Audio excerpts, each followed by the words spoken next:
नमस्कार दोस्तों, आपका अपने YouTube चैनल SB ज्ञानरथ पर फिर से हार्दिक स्वागत है, अभिनंदन है। दोस्तों, आज हम राजस्थान का कल्चर स्टार्ट करते हैं और राजस्थान के कल्चर में जो अपना पहला टॉपिक रहेगा वो रहेगा राजस्थान के लोक देवता। लोक देवता पढ़ने से पहले दोस्तों अपन जान लेते हैं कि लोक देवता कहाँ गिने जाता है।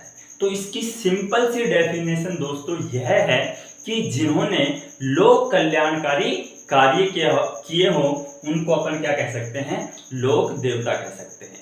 चाहे उन व्यक्तियों ने मानव कल्याण कार्य किए हो या पशुओं के लिए अपने प्राण न्योछावर किए हो, तो उन सभी व्यक्तियों को अपन क्या कह सकते हैं, लोक देवता।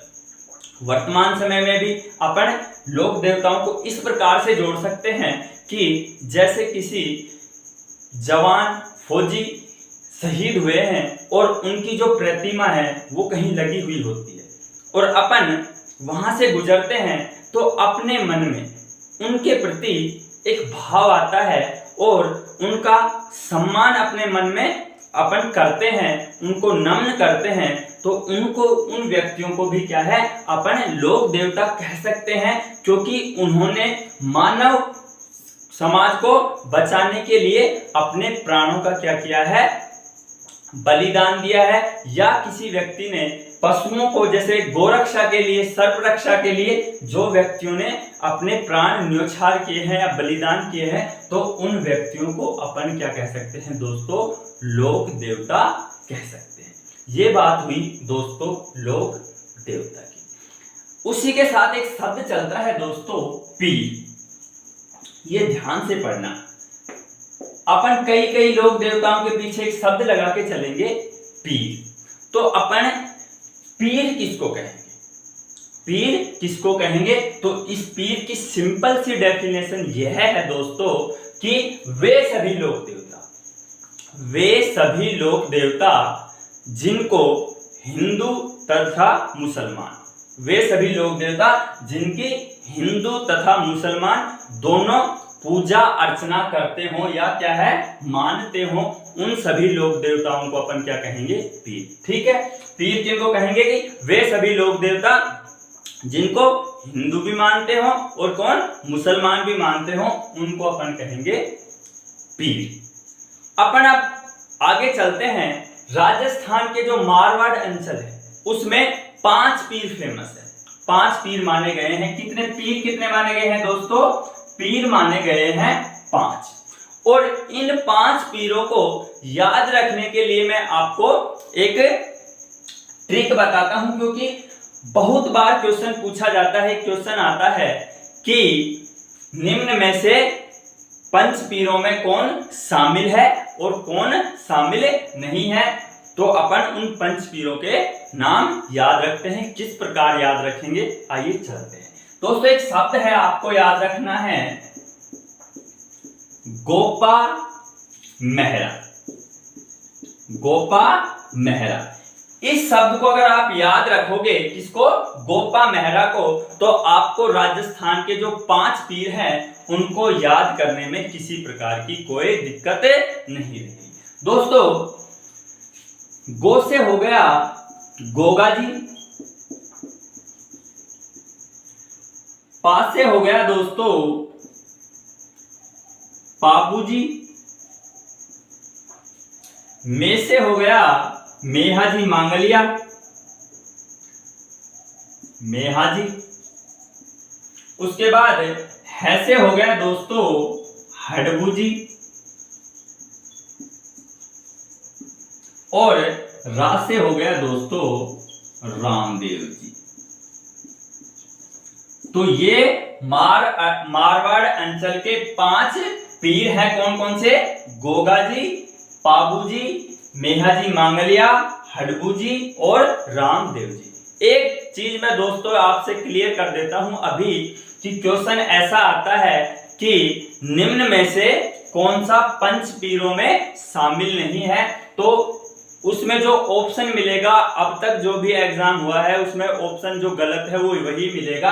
ऑप्शन आता है तेजा जी।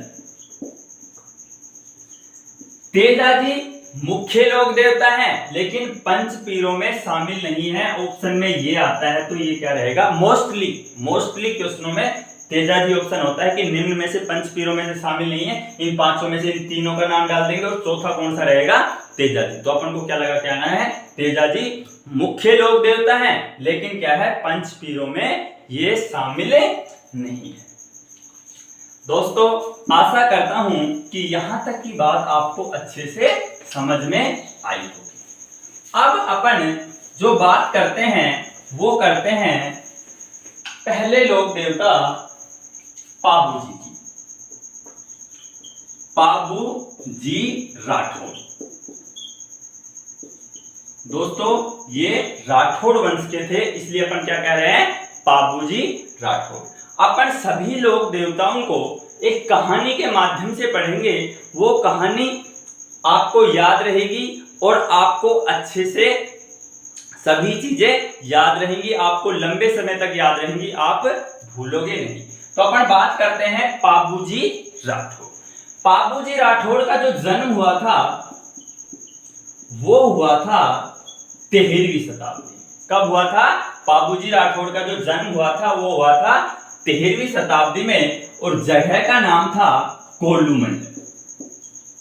कोल्लूमंड फलोदी जोधपुर में पड़ती है। पाबू जी राठौड़ का जन्म कहां हुआ था, कोल्लूमंड फलोदी जोधपुर में।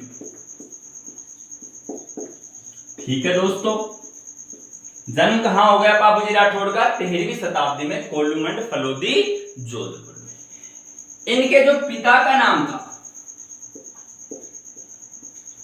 पाबू जी राठौड़ के जो पिता थे उनका नाम था धांधल जी। पाबू जी राठौड़ के जो पिता का नाम था वो था धांधल जी। धांधल जी थे वो मारवाड़ के एक राजा हुए हैं दूहड़। मारवाड़ के एक राजा हुए हैं राव दूहड़। अब अपन जब मारवाड़ पढ़ते हैं तो उसमें अपन एक राजा का नाम पढ़ते हैं राव दूहड़। उनके छोटे भाई कौन थे, धांधल जी। धांधल जी राठौड़ किसके छोटे भाई थे, राव दूहड़ के। तो कई बार क्वेश्चन पूछा जाता है कि जो राठौड़ों के मूल पुरुष राव सिंहा के वंशज कौन थे, पाबू जी राठौड़। राठौड़ों के जो मूल पुरुष कौन थे, राव सिंहा, और राव सिंहा के वंशज कौन थे, पाबू जी राठौड़। ठीक है, ये कहानी आपको यहां तक समझ में दोस्तों आई। देखो दोस्तों, पाबू जी जो राठौड़ थे उनके पिता का नाम क्या था, धांधल राठौड़ था। और धांधल राठौड़ राव दूहड़ जो कहां का शासक था, मारवाड़ का शासक था, उसके छोटे भाई थे। तो एक प्रकार से अपन कह सकते हैं कि जो पाबू जी राठौड़ थे वो रॉयल फैमिली से बिलोंग करते थे, राजकुमार थे, क्योंकि उनके जो बड़े ताऊ जी थे वो क्या थे, मारवाड़ के क्या थे, राजा थे। उसके बाद अपन बात करते हैं दोस्तों, इनकी माता का जो नाम था वो था केमल दे। पाबू जी राठौड़ की माता का जो नाम था वो था दोस्तों केमल दे। केमल दे ने पाबू जी जो राठौड़ की जो माता थी वो मानते हैं एक परी थी, आसमान से आई थी, परी थी। और दोस्तों परियों के बारे में आपने कहानी सुनी होगी कि यदि परी को कोई व्यक्ति जमीन पर देख लेता है तो उसकी जो वापस जाने की जो शक्तियां हैं वो खत्म हो जाती हैं। तो इनकी माता के पीछे एक कहानी है कि जो पाबू जी राठौड़ की माता एक दिन आसमान से आई और गलती से उनका हेलीकॉप्टर कहां लैंड कर गया, मारवाड़ में। अपन जानते हैं कि मारवाड़ में बहुत तेज गर्मी होती है, तो उन परी ने सोचा कि यहाँ पास में ही एक तालाब है, क्यों ना इसमें स्नान कर लिया जाए। और परी जैसे ही तालाब में स्नान कर रही थी तो वहीं से गुजर रहे थे अपने घोड़े के साथ। कौन? धांधल जी, यानी पाबू जी के पिता। धांधल जी ने सोचा कि घोड़े को इस तालाब में पानी पिला लिया जाए। धांधल जी घोड़े को जैसे ही तालाब में पानी पिलाने ले जाते हैं, वहां पर उन्होंने देखा कि एक बहुत ही सुंदर परी, बहुत ही सुंदर स्त्री वहां पर स्नान कर रही है। और इस दृश्य को देखकर धांधल जी राठौड़ बेहोश हो गए। फिर उन्हें कुछ समय में होश आया तो उन्होंने देखा कि एक बहुत ही सुंदर स्त्री उनके सामने खड़ी है और उनसे कह रही है कि साहब, आप जो भी हो यहाँ पर धांधली कर रहे हो। आपको पता है कि मैं एक परी हूँ और यदि किसी परी को कोई मनुष्य देख लेता है तो उसकी ऊपर जो जाने की शक्तियां हैं वो क्या हो जाती है? समाप्त हो जाती हैं। और धांधल जी राठौड़ ने बहुत ही प्यारे लहजे में कहा कि आपको जाने कौन देगा। और अपने घुटनों के बल बैठते हुए धांधल जी राठौड़ ने कहा, विल यू मैरी मी? मुझसे शादी कर लो।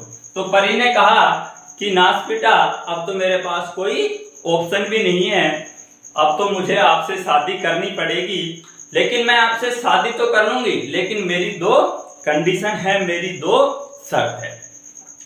बाबूजी ने कहा, आप तो सिर्फ बोलिए, आपकी शर्त मान ली जाएगी। तो बाबू जो परी थी उसने कहा कि मेरी दो शर्तें यह हैं कि एक तो मैं आपसे शादी तो कर लूंगी, लेकिन मेरी दो शर्त यह हैं, एक तो मुझे अलग से क्या चाहिए? महल चाहिए। बाकी रानियों के साथ मैं नहीं रहूंगी, मेरा महल सेपरेट अलग होना चाहिए। तो धांधल जी राठौड़ ने कहा कबूल है।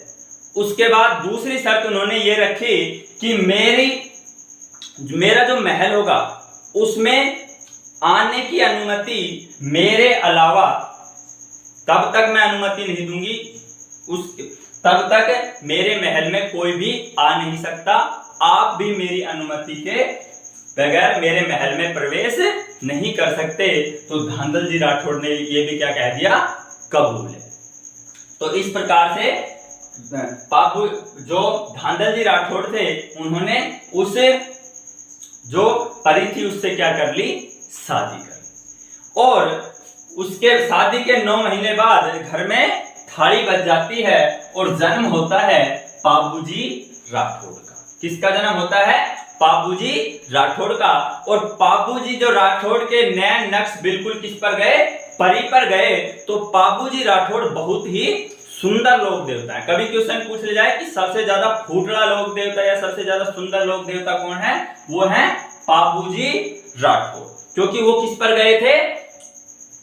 जो परी आई थी उस पर गए थे। बाकी अगर धांधल जी राठौड़ पर जाते तो वो ऐसे होते, बहुत देखने में बहुत भयंकर होते, क्योंकि अपन जानते हैं मारवाड़ का मिनट बहुत डेंजर होता है। उसके बाद एक दिन की घटना ये थी कि कुछ लोगों ने धांधल जी राठौड़ को कह दिया कि यार तू कैसा आदमी है, पूरी बातें अपनी स्त्री की मानता है कि आना है तो उसकी इजाजत से, जाना है तो उसकी इजाजत से। ऐसी क्या परी हुई जो सब कुछ उसके इशारे पर तू काम कर रहा है, क्योंकि लोगों का काम भड़काना होता है। तो एक दिन धांधल जी ने सोचा, वो बिना अनुमति से ही केस में प्रवेश कर गए, परी के महल में प्रवेश कर गए और उन्होंने देखा कि वहां पर कोई परी नहीं थी। एक शेरनी एक बच्चे को दूध पिला रही थी और उस शेरनी ने अपना रूप परिवर्तित कर कर वापस से परी का रूप ग्रहण किया और कहा कि धांधल जी, आज आपने कॉन्ट्रैक्ट तोड़ दिया है, एग्रीमेंट तोड़ दिया है, मेरी जो शर्त थी आपने उसको क्या कर दिया है? मानने से इनकार कर दिया है। इसलिए मैं वापस कहां जा रही हूं? वापस जहां से आई थी वहां पर जा रही हूं। और जो एक बाबूजी है, अब ये आपके हवाले है, इसका लालन पालन पोषण करो। तो परी वहां से चली जाती है और जो बाबूजी का पालन पोषण करती है वो कौन करती है? केमल दे, जो किसकी दूसरी रानी थी? धांधल राठौड़ की दूसरी रानी कौन थी? केमल दे। उन्होंने इसका बाबूजी का क्या किया था? पालन पोषण किया था। इस कहानी को इस प्रकार बताते हैं। उसके बाद अपन बात करते हैं कि जो धंधल राठौड़, बाबूजी राठौड़ की जो पत्नी थी, बाबूजी राठौड़ की जो पत्नी थी उसका नाम था फूलम दे, फूलम दे, या इसका एक नाम और किताबों में भी मिलता है, सुप्यार दे, सुप्यार दे, यानी अच्छा प्यार दे। जो फूलम दे थी या सुप्यार दे थी वो अमरकोट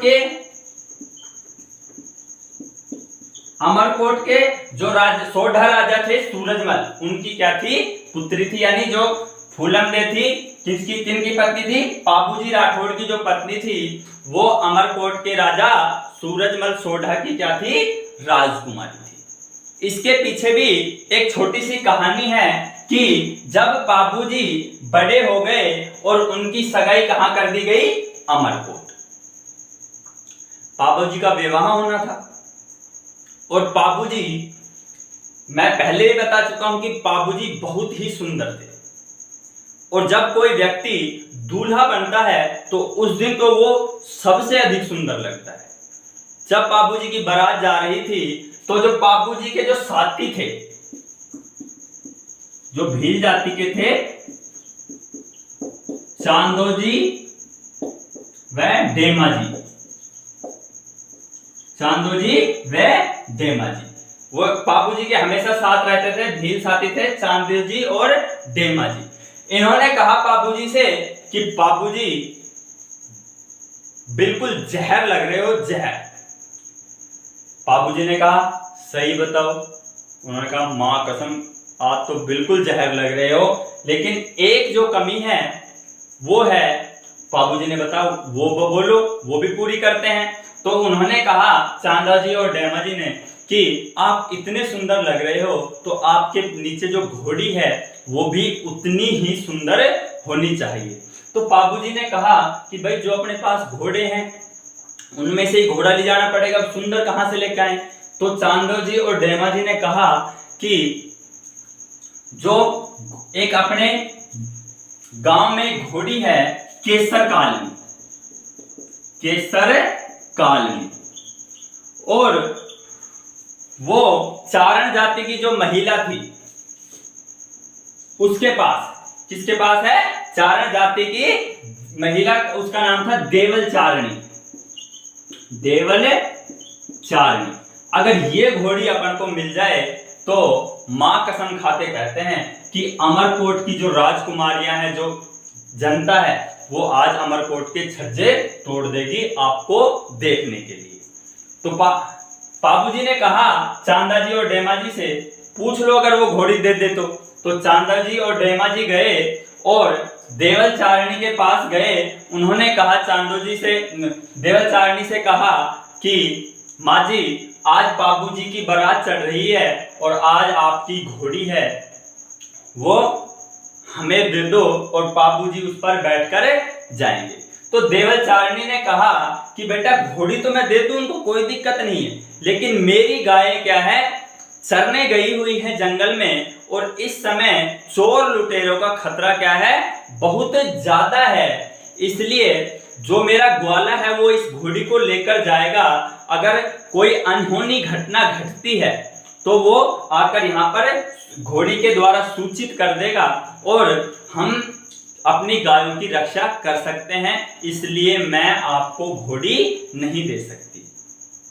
चांदोजी और डेमाजी गए किसके पास, बाबूजी राठौड़ के पास। उन्होंने कहा कि साहब अगर आप चलो तो घोड़ी दे सकती है देवल चारणी, अन्यथा घोड़ी नहीं देगी। बाबूजी ने कहा भीख तो मंगवा रहे हो, कोई बात नहीं, पर क्या है मारवाड़ की शान के लिए हम किसके पास जाएंगे, देवल चारणी के पास। देवल चारणी के पास कौन गए, बाबूजी राठौड़। बाबूजी राठौड़ ने कहा कि देवल चारणी जी या माँ जी ये घोड़ी हमें दे दो, मारवाड़ की शान की बात है, अगर आप ये घोड़ी हमें दे दो तो आज मारवाड़ की शान रह जाएगी। तो देवल चारणी ने कहा बेटा इस घोड़ी देने में कोई प्रॉब्लम नहीं है, घोड़ी मैं आपको दे दूंगी, लेकिन क्या है आजकल क्या है गायों का चोर लुटेर ज्यादा चल रही है और ग्वाला इस घोड़ी को लेकर जाता है और अगर कोई अनहोनी घटना होती है तो वो घोड़ी से पहुंचकर हमें क्या है जल्दी अवगत करा देगा किसी भी समस्या का।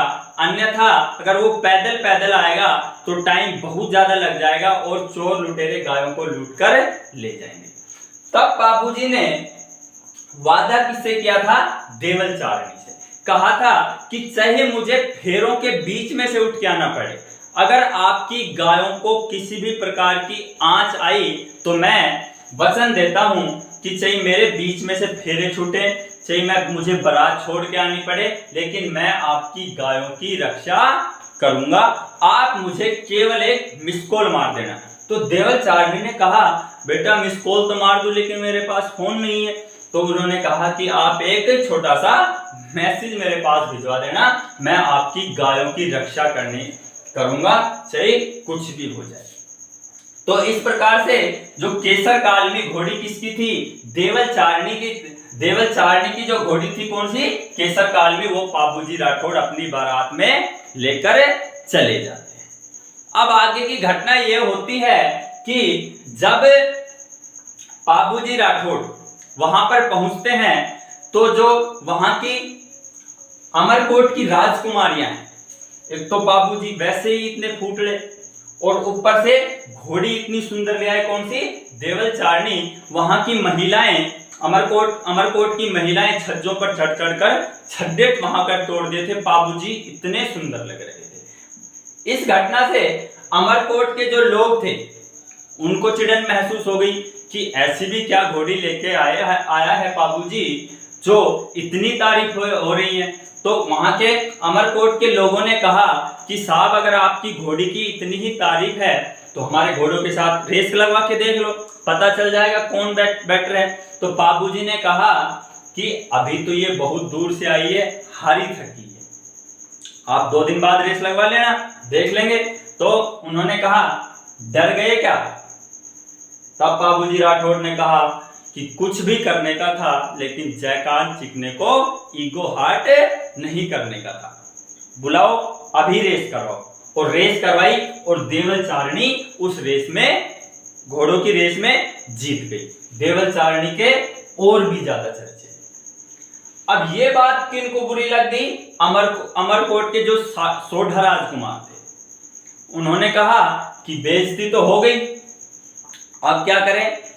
अब जब जो तोरण प्रक्रिया थी, जब बाबूजी तोरण मारने के लिए गए तो उन्होंने क्या किया? अमरकोट का जो मुख्य द्वार था वो उस पर क्या है बहुत ऊंचाई पर क्या बांध दिया गया? तोरण बांध दिया गया। और कह रहे अब सुना, अब मार के दिखा। बहुत देर से देवल चारणी कर रहा है ना।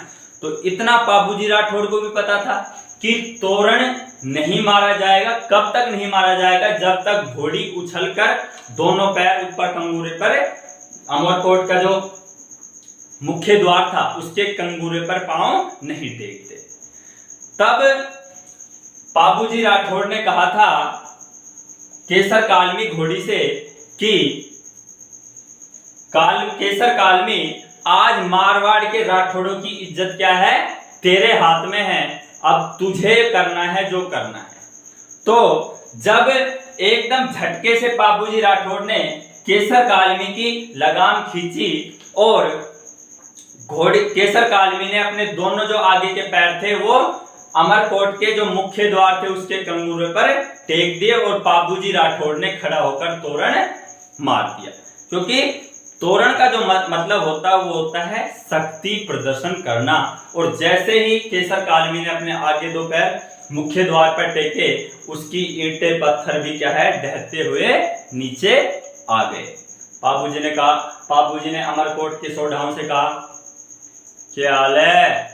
फिर उसके बाद वहां की जो महिलाएं थी वो बाबूजी राठौड़ से प्रभावित हो गई कि काश तू मेरा होता। और ये सारी जो घटनाएं घटी थी वो किसके पास पहुंच रही थी?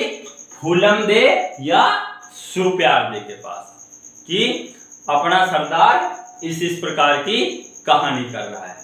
तो भाई उसकी फूलम दे की भी क्या है, छाती चौड़ी हो गई।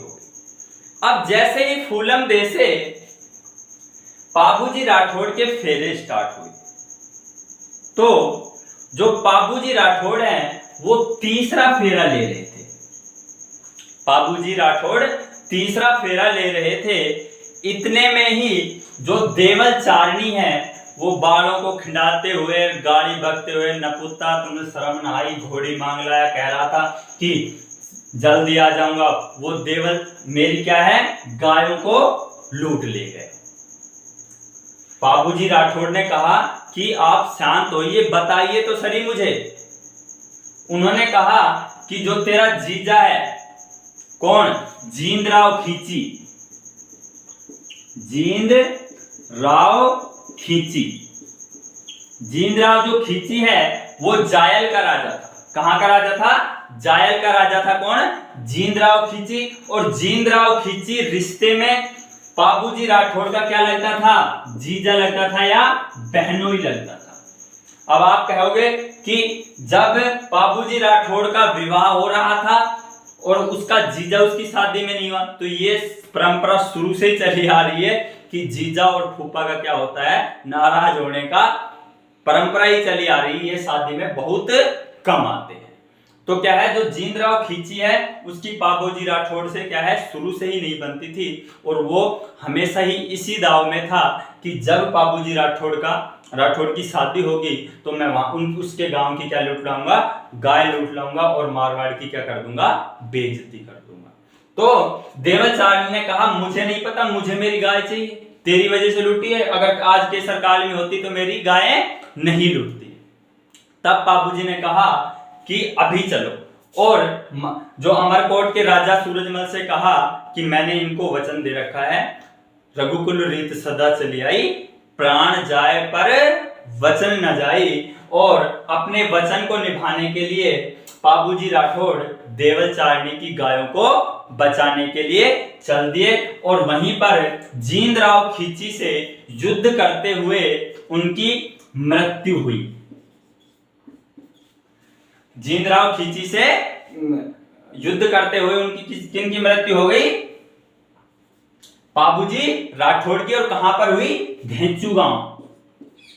ढेंचू गांव पड़ता है कहां पर, जोधपुर में। जोधपुर में, जिसकी ढेंचू गांव नागौर में कहां हुई, पाबूजी राठौड़ की क्या हो गई दोस्तों, मृत्यु हो गई। उसके बाद अपन कहानी में आगे चलते हैं कि पाबूजी राठौड़ की मृत्यु हो गई। जींदराव खींची से, जायल के राजा जींदराव खींची से युद्ध करते हुए गायों की रक्षा के लिए उन्होंने अपने प्राण त्याग दिए। अब अपन बात करते हैं कि जो गोरक्षक देवता, क्योंकि इन्होंने अपने क्या है, जो अपने प्राणों का न्योछावर किया है वो किन को देखकर किया है, गायों की रक्षा के लिए। इसको अपन क्या कह सकते हैं, गो रक्षक देवता। ठीक है, बाबूजी क्या थे, गो रक्षक देवता थे। उसके बाद अपन बात करते हैं कि मारवाड़ में ऊंट लाने का जो श्रेय है वो भी किसको जाता है, पाबूजी को। तो मारवाड़ में ऊंट लाने का श्रेय, मारवाड़ में ऊंट लाने का जो श्रेय है वो भी किसको जाता है, पाबूजी राठौड़ को। उसके बाद अपन बात करते हैं कि जो पाबूजी राठौड़ हैं वो क्या है, लक्ष्मण के अवतार हैं। लक्ष्मण के अवतार हैं। देखो दोस्तों, इसमें अपन एक छोटी सी और रह गई है कि जब पाबूजी राठौड़ ने क्या है 3 फेरे लिए थे, उसी टाइम कौन आ गई थी, वो देवल चारनी आ गई थी। और देवल चारनी के साथ कौन चले गए थे, पाबूजी राठौड़। और ऐसी मान्यता है कि जब से पाबूजी राठौड़ ने 3 फेरे लिए थे, उसके बाद 3 फेरे तो किसने ले लिए थे, पाबूजी राठौड़ ने। और फेरे कितने होते हैं दोस्तों, 7 होते हैं। और इसके बाद अपने हिंदू समाज में यह परंपरा चली आ रही है कि अपन 4 ही फेरे लेते हैं, क्योंकि 3 फेरे ऑलरेडी कौन ले चुके हैं, बाबूजी राठौड़। और उस दिन के बाद ऐसी मान्यता है कि 3 फेरे तो बाबूजी राठौड़ ने ले लिए थे, और उसके बाद 4 फेरे कौन लेते हैं, अपन लेते हैं। जिन लोगों की भी शादी हुई है उनको सबको पता है कि फेरे कितने होते हैं, 4 होते हैं। क्योंकि 3 फेरे तीन फेरे टोटल कितने होते हैं, 7 होते हैं। 3 फेरे ऑलरेडी कौन ले चुका है, बाबूजी राठौड़ ले चुके हैं। और आप उसी मान्यता के आधार पर अब वर्तमान समय में कितने फेरे लेते हैं, 4। अब अपन बात करते हैं बाबूजी राठौड़ जो बाबूजी राठौड़ हैं वो लक्ष्मण के अवतार हैं। किसके अवतार हैं, लक्ष्मण के अवतार हैं। इसके पीछे भी दोस्तों एक छोटी सी कहानी है। कहानी इस प्रकार से है कि जब राम और लक्ष्मण वनवास गए हुए थे तो शूर्पणखा राम जी के पास जाती है और कहती है कि will you marry me. Shurpanakha को अपन ने बना शूर्पणखा दिया, बाकी बहुत सुंदर लड़की थी वो। तो राम जी ने कहा कि मेरी तो ऑलरेडी पहले से ही शादी हुई है, आप लक्ष्मण जी के पास जाइए, उनकी शादी नहीं हो रखी है, वैकेंसी खाली है, फॉर्म भरिए और सिलेक्शन लीजिए। तो लक्ष्मण जी के पास गई तो लक्ष्मण जी से शूर्पणखा ने कहा कि विल यू मैरी मी, मैं आपसे शादी करना चाहती हूं। तो लक्ष्मण जी ने कहा कि मैं आपसे शादी नहीं कर सकता। और जब शूर्पणखा लक्ष्मण जी से जबरदस्त शादी करने के लिए कह रही थी, तो लक्ष्मण जी आगे वहां पर एक पानी का क्या था, तालाब था, और लक्ष्मण जी आगे और शूर्पणखा उसके पीछे। तो लक्ष्मण जी ने 4 चक्कर काट लिए थे इस पानी के, और जब चौथा चक्कर पूरा हुआ तो लक्ष्मण ने किसकी नाक काट दी, शूर्पणखा ने। और शूर्पणखा ने कहा कि भाई रोया, प्रपोज ही तो किया था, नाक काटने की जरूरत क्या थी, वैसे ही मना कर देता। और इतिहास गवाह है इसके बाद लड़कियां कभी भी पहले लड़के को प्रपोज नहीं करती। इसीलिए पहले लड़के प्रपोज करते हैं, क्योंकि सबको पता है नाक सबको प्यारी है कि नाक ना कट जाए। उस समय लक्ष्मण ने कहा था कि आज त्रेता युग में तो मैं आपसे शादी नहीं कर सकता, ठीक है, 4 फेरे मैंने आज ले लिए हैं, और कलयुग में मैं अवतार लूंगा किसका, बाबूजी का, और मैं आपसे शादी करूंगा शूर्पणखा से। और 3 फेरे इन्होंने बाबूजी ने लिए थे, किससे, सुप्यारदे से या फूलमदे से। आगे यहां तक की कहानी समझ में। तो बाबूजी क्या है, लक्ष्मण के अवतार है। उसके बाद अपन बात करते हैं कि जो बाबूजी राठौड़ है वो बाईं और झुकी पाग या पगड़ी के लिए फेमस है। बाईं और झुकी पाग के लिए फेमस है, ठीक है। बाबूजी राठौड़ है वो क्या है, बाईं और झुकी पाग के लिए फेमस है। उसके बाद अपन बात करते हैं इनका जो बौद्ध चिन्ह है, बौद्ध जो चिन्ह है वो है भाला। बाबूजी राठौड़ का बौद्ध जो चिन्ह है वो क्या है दोस्तों, भाला। अब अपन बात करते हैं कि बाबूजी राठौड़ का जो मुख्य मंदिर है, बाबूजी राठौड़ का जो मुख्य मंदिर है, तो मुख्य मंदिर कहां है, जन्म कहां पर हुआ था, कोल्लूमंड फलोदी जोधपुर में। तो कोल्लूमंड फलोदी जोधपुर में ही बाबूजी राठौड़ का क्या है, मुख्य मंदिर है, कोल्लूमंड में। कहां पर है, कोल्लूमंड में, जहां पर मेला भरता है दोस्तों चैत्र अमावस्या को। चैत्र अमावस्या को क्या भरता है, यहां पर मेला भरता है। अच्छा, राम जो लोक देवता बाबूजी महाराज, उनका मंदिर कहां है, प्रमुख मंदिर कहां है, कोल्लूमंड फलोदी जोधपुर में। मेला कब भरता है, चैत्र अमावस्या को भरता है, ठीक है। जब इनकी फड़ का वाचन की बात करते हैं अपन, फड़,